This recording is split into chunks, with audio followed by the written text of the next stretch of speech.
Olá! Hoje a gente vai dar uma olhada num material bem específico, um discurso chamado Como uma Criancinha.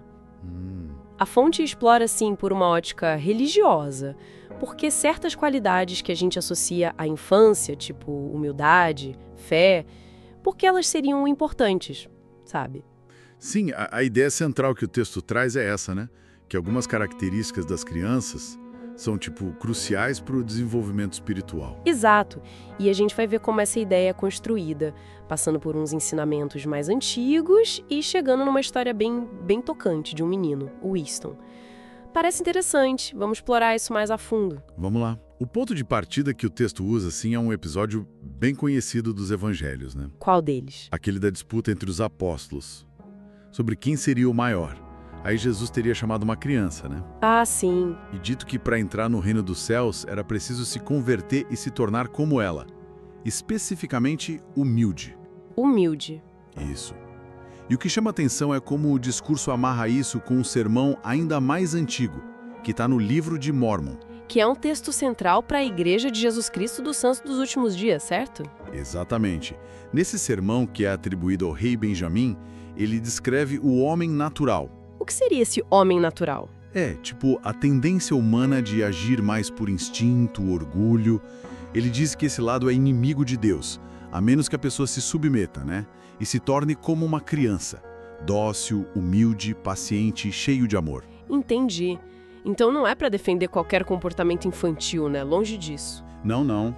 O próprio texto, você disse, menciona rápido um neto mordendo a irmã, deixando claro que, bom, imaturidade não é o ponto.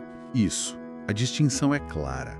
O foco está na pureza, na confiança e principalmente na humildade. Na capacidade de confiar, de aprender. Exato. De não ter o coração endurecido pelo orgulho, né?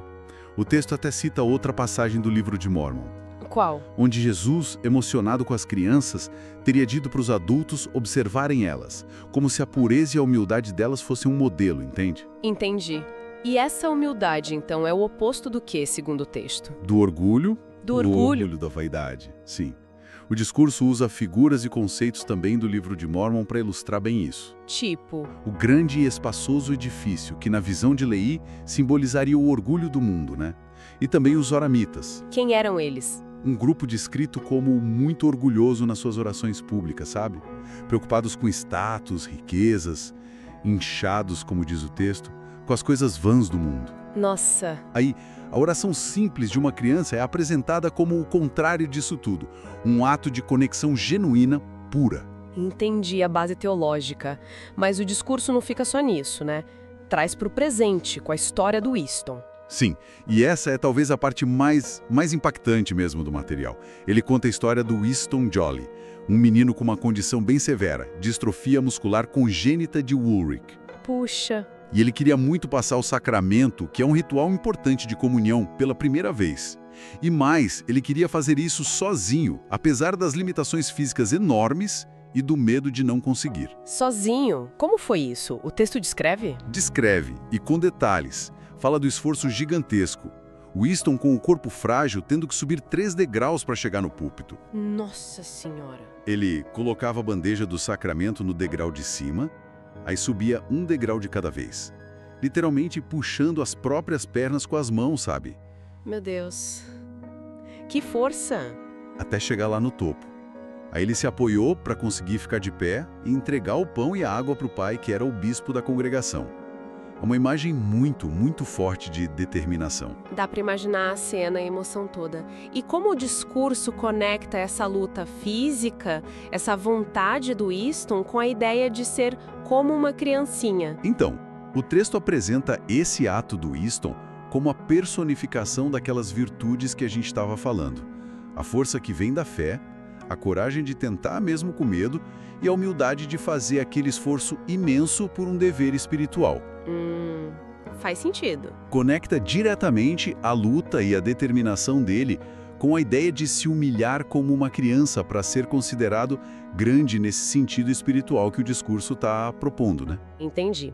Então, a mensagem final que o material quer passar, usando essa história e os ensinamentos, é que essa fé mais pura, essa lealdade, confiança, amor, que o autor vê no Easton e como algo inerente às crianças, são qualidades essenciais para a gente cultivar.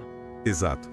E o discurso termina com o orador dando um testemunho pessoal sobre essas crenças, ligando tudo isso. Certo. E analisando o conjunto, fica bem clara a ênfase na humildade e na fé simples, né?